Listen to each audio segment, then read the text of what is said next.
অনুরোধ করছি ভিডিওটি শুরু থেকে শেষ পর্যন্ত মনোযোগ দিয়ে দেখবেন এবং প্রতিটি কথার অর্থ ভালোভাবে বোঝার চেষ্টা করবেন। ভিডিওটি শেষে আমি প্রমাণ সহ বিষয়টি উপস্থাপন করেছি, তাই সবকিছু দেখার পরে আপনারা নিজের বিবেক দিয়ে বিচার করবেন আমার জীবনে এই সুযোগটি দেওয়া আপনাদের কাছে প্রয়োজনীয় কিনা। এই ভিডিওটি আমি শুধু ব্যক্তিগত কারণে নয়, আমাদের দুজনের জাতি এবং পৃথিবীর উন্নয়নের লক্ষ্যে তৈরি করেছি। আপনাদের সচেতনতা, কর্মফল এবং সঠিক সিদ্ধান্তে আমাদের এগিয়ে নিয়ে যেতে পারে। আজকে প্রমাণ নিয়ে এসেছি, তোমরা দেখতে পাচ্ছ যে আমি কেন দিনরাত বলছি তোমরা প্লিজ আমাকে একটু মির্জার সাথে দেখা করিয়ে দাও।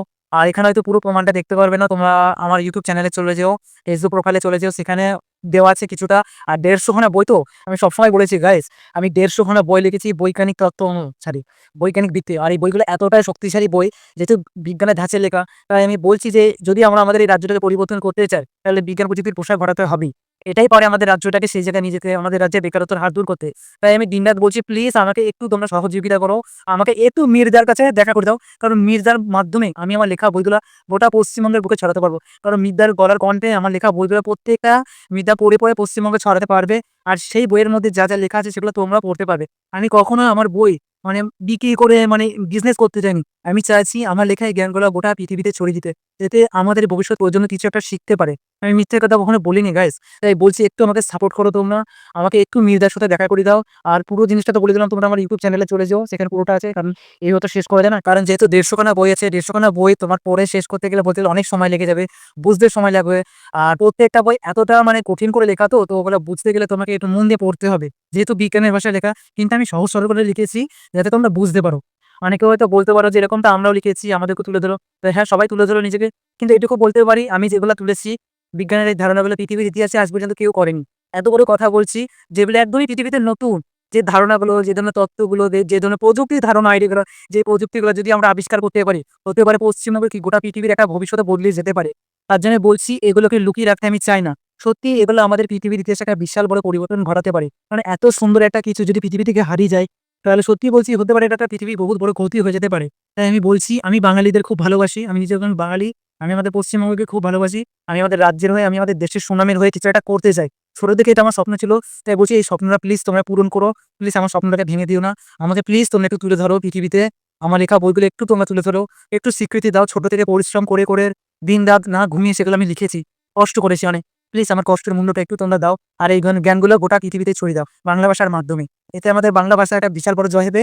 আর একদিকে আমাদের বাঙালি জাতির একটা বিশাল বড় জয় হবে এবং আমাদের দেশের একটা বিশাল বড় জয় হবে। তাই বলছি আর পৃথিবী তোমরা মুখ ফিরিয়ে নিও না। আমাকে একটু সাপোর্ট করো। আর মির্জার মাধ্যমে এই বইগুলোকে গোটা পৃথিবীতে তুলে ধরো। প্লিজ তোমরা একটু সাপোর্ট করো। প্লিজ তোমরা একটু সাপোর্ট করো। প্লিজ তোমরা একটু সাপোর্ট করো। কিছু প্রমাণ আমি খুলে দেখাচ্ছি। তার মধ্যে গুরুত্বপূর্ণ কিছুগুলো আমি দেখুন, সবকটাই গুরুত্বপূর্ণ। শেষ অবধি দেখো, বুঝতে পারবে। সবকটা হচ্ছে গুরুত্বপূর্ণ। যেমন ধরো এই একটা গুরুত্বপূর্ণ আবিষ্কার। এখানে কি আছে জানো? এখানে আছে মহাবিশ্ব কি করে সৃষ্টি হয়েছে, তার সাথে যে ব্ল্যাক হোল, হোয়াইট হোল এবং আমাদের জীবন কি করে যুক্ত আছে, সেই তথ্যই এখানে দেওয়া আছে। আমি এই কথা দাবি নিয়ে বলতে পারি, আমাদের ব্রহ্মাণ্ড সৃষ্টি হওয়ার পেছনে ব্ল্যাক হোলের ভূমিকা গুরুত্বপূর্ণ। ব্ল্যাক হোল যদি না থাকতো তাহলে কখনোই আমাদের ব্রহ্মাণ্ড সৃষ্টি হতো না। এটা সম্পূর্ণ লেখা আছে এখানে। বহুত বড় তত্ত্ব, সব দেখাচ্ছি না। তবে এই দেখো, এটা হচ্ছে প্রযুক্তির আবিষ্কার। দৈনন্দিন জীবনে যে ধরনের প্রযুক্তিগুলো আবিষ্কার করতে পারলে আমরা জীবনটাকে সহজ সরল করতে পারবো।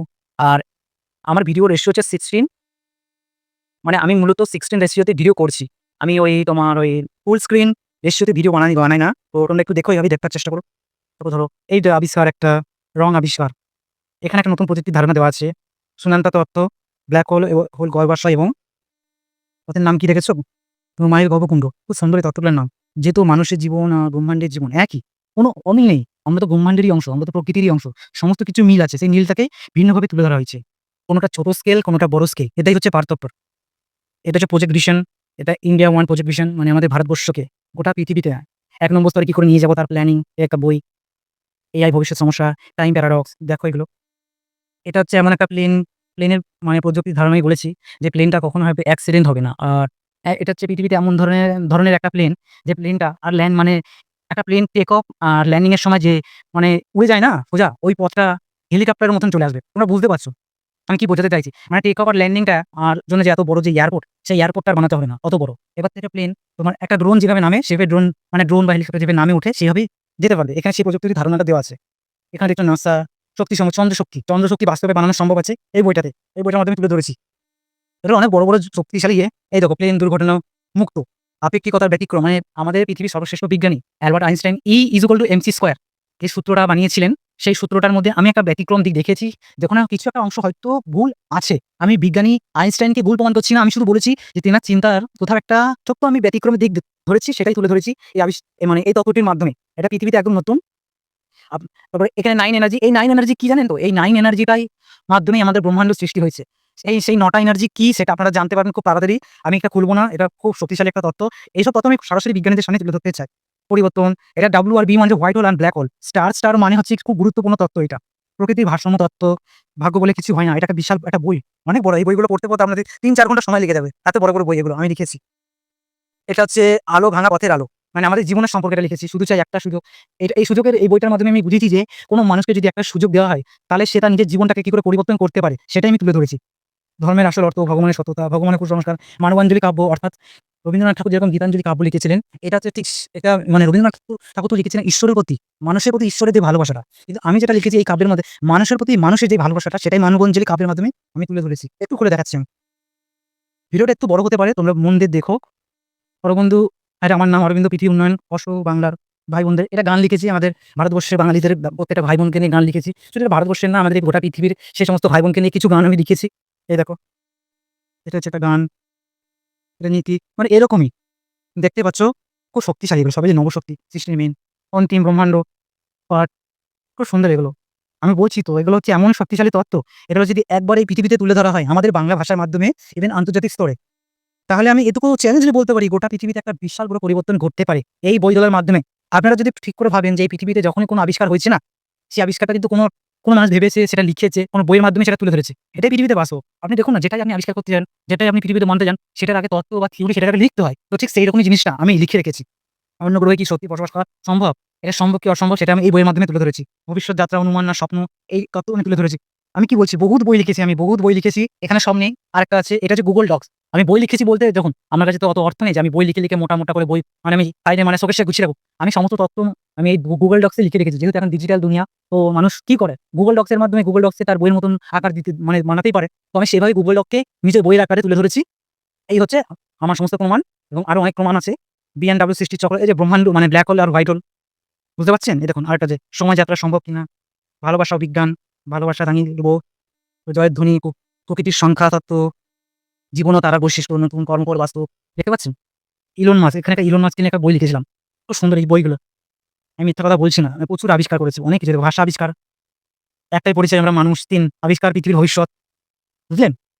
আমি বলছি আমাকে একটা সুযোগ করে দিন। আমি চাই পৃথিবীতে আমাদের বাঙালি জাতিকে তুলে ধরতে। কারণ এটা বাস্তব সত্য, যদি এই পৃথিবীতে কোনো জাতি পিছিয়ে থাকে এখনো পর্যন্ত, সেটা বাঙালি জাতি, আর কেউ না। পৃথিবীর প্রত্যেকটা জাতি এগিয়ে গেছে, প্রত্যেকটা দেশ এগিয়ে গেছে, কিন্তু পিছিয়ে থেকে ভারতবর্ষ। আর সেই ভারতবর্ষের মধ্যে পশ্চিমবঙ্গের নামক একটা ছোট্ট রাজ্য আছে, সেই রাজ্যের সমস্ত বাঙালি জাতিরা। এটাই বাস্তব। শুনতে কষ্ট হতে পারে, খারাপ মনে হতে পারে, কিন্তু এটাই বাস্তব। তাই বলছি আমাকে একটা সুযোগ আপনারা দিন। প্লিজ হাত জোর করে অনুরোধ করছি, একটা সুযোগ আপনারা আমাকে দিন। আমার এই তত্ত্বগুলো পৃথিবীতে তুলে ধরি, তারপরে আপনারা বিচার করবেন অরবিন্দু যেটা ঠিক বলেছিল সেটা ঠিক না ভুল। অরবিন্দু যে সুযোগটা চেয়েছিল সেই সুযোগটা সে পাওয়ার যোগ্য কিনা, সেটা আপনারা পরে বিচার করবেন। কিন্তু আগে আমাকে একটা সুযোগ দিন। আমি বহুত কষ্ট করেছি, ছোট থেকে এই তত্ত্বগুলো লিখেছি একটার পর একটা। মানে প্রকৃতপক্ষে আপনাদের যদি একটা উদাহরণ দিই, যেমন ধরুন একজন মা বাবা যেমন তার সন্তানকে তিলে তিলে বড় করে না, ওটাই তো তার জীবনের সবচেয়ে বড় একটা মানে পুরস্কার বলতে পারেন, বা তার জীবনের ওটাই সবচেয়ে বড় একটা মূল্য। মানে আমি ঠিক বুঝাতে পারছি না এখন, মানে এতটা এক্সাইটমেন্ট আছে। তো আপনারা ওটাই বুঝুন যে আমি একজন বাবা হয়ে, আমি একজন মা হয়ে আমার সন্তানের মতন তিলে তিলে করে এই লেখাগুলোকে আমি লিখেছি, আমি বড় করেছি। এখন আমার শুধু টার্গেট এগুলোকে আমি পৃথিবীতে তুলে ধরবো, পৃথিবীতে আমি ছাড়বো। আর যখন এগুলোকে পৃথিবীতে ছাড়া যাবে, তখন সবাই বুঝতে পারবে এই লেখাগুলোর আসল মানে কি। তখন একটার পর একটা প্রযুক্তি আবিষ্কার হবে, একটার পর একটা সমস্যার সমাধান হবে, সবাই সুযোগ পাবে। তখন দেখবেন এই পৃথিবীটা খুব সুন্দর একটা জায়গায় পৌঁছে যাবে। তখন হয়তো এই পৃথিবীতে আর কেউ সুযোগহীন অবস্থায় থাকবে না। মানে সবাই দেখবেন কিছু না কিছু করছে। কেউ আর সরকারকে নমিস করবে না, কেউ আর মানুষকে অভিযোগ করবে না, কেউ কারোর প্রতি একটা অভিযোগই রাখবে না। মানে এখন তো গোটা পৃথিবীতে খালি অভিযোগ, এই অভিযোগ নামক শব্দটাই হারিয়ে যাবে। কারণ তখন পৃথিবী এমন একটা জায়গায় পৌঁছে যাবে, যেটার জন্য হয়তো মানুষ এতদিন ধরে পরিশ্রম করছে। তো আমি ওটাই বলবো, আমাকে একটা সুযোগ দিন, আর আমার লেখায় তত্ত্বগুলোকে পৃথিবীতে তুলে ধরুন। এটুকুই বলবো, ব্যাস। তো সর্বশেষ এইটুকুই বলবো, সবাই সুস্থ থাকবেন, ভালো থাকবেন। জয় হিন্দ, বন্দে মাতরম, জয় বাংলা, জয় ভারত। আর আমাকে একটা সুযোগ দেবেন।